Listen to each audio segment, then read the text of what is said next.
నాకు ఇంతకన్నా స్వాగతం పలికిన గ్రామస్తులందరికీ పేరు పేరున నా హృదయపూర్వక ధన్యవాదములు.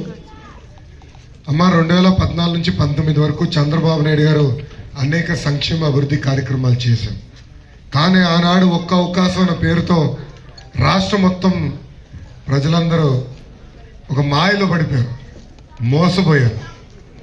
ఆ దెబ్బకి ఒక సైకో ఈరోజు ఆంధ్ర రాష్ట్ర ముఖ్యమంత్రిగా తయారయ్యారు. సూటిగా చెప్పాలంటే జగన్ గారిని చూస్తే ఒక కటింగ్ ఫిట్టింగ్ మాస్టర్ గుర్తొస్తాడు. ఏంటది? Cutting fitting master. ఆయనకి 2 బటన్లు ఉన్నాయి తల్లి, ఒకటి బొలుగు బటన్, ఒకటి ఎర్ర బటన్.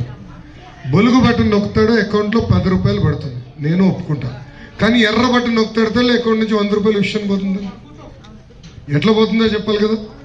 కరెంటు ఛార్జీలు 9 సార్లు పెంచి బాధుడే బాధుడు, ఆర్టీసీ ఛార్జీలు 3 సార్లు పెంచి బాధుడే బాధుడు, పెట్రోల్ డీజిల్ గ్యాస్ ధర పెంచారు, ఇంటి పన్ను పెంచారు, నిత్యావసర సరుకుల ధరలు పెంచారు. ఈరోజు ఏది పట్టుకున్నా విపరీతం ధరలు పెరిగే పరిస్థితి మనందరం చూసాం. విపరీతంగా పెరిగిపోయింది రైతులకి, కానీ ప్రభుత్వం పట్టించుకోవట్లేదు. ఓకే, రాష్ట్రం అంతా ఒక మాయమాట చెప్పాడు, మోసపోయారు అనుకుంటే మంగళగిరిలో కూడా కరకట్ట కమలాసన్ చెప్తున్న మాయమాటలు నమ్మి ప్రజలు మోసపోయారు. చెల్లెమ్మ నవ్వుతుంది. ఏమా కరకట్ట కమలాసన్ ఎందుకు చెప్తున్నానో నేను కూడా అది కూడా చెప్పాలి కదా. కరెక్ట్గా 6 నెలల్లో చూద్దాం ఉంటుంది. ఆయన ప్రెస్ మీట్ పెట్టాడు. నేను అదే రోజు 3000 కిలోమీటర్లు పూర్తి చేశాను పాదయాత్ర. అదే రోజు ఇక్కడ శాసనసభ్యుడిగా 10 సంవత్సరాలు ఉన్న రామకృష్ణారెడ్డి గారు ప్రెస్ మీట్ పెట్టారు. ఆ ప్రెస్ మీట్లో ముఖ్యమంత్రి గారు నన్ను మంత్రి చేస్తానన్నారు, చేయలేదని ఒకటి.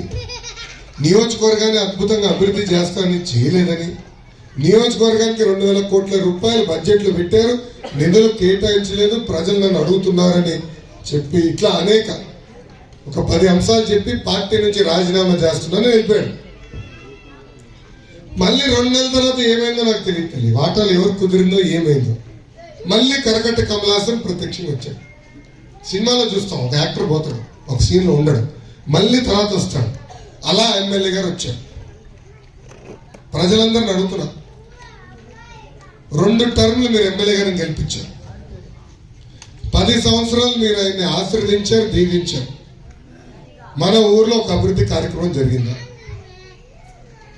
ఒకరికైనా న్యాయం జరిగిందా? పిల్లలకు ఉద్యోగాలు వచ్చినాయా?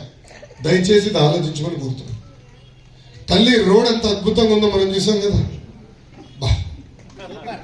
ఏమి రోడ్ అబ్బా అయితే, దీనికోసం ఎమ్మెల్యే గారికి మనం ఓటేయాలబ్బా, అంత అద్భుతమైన రోడ్ ఉంది ఇక్కడ సీసీఎల్కి.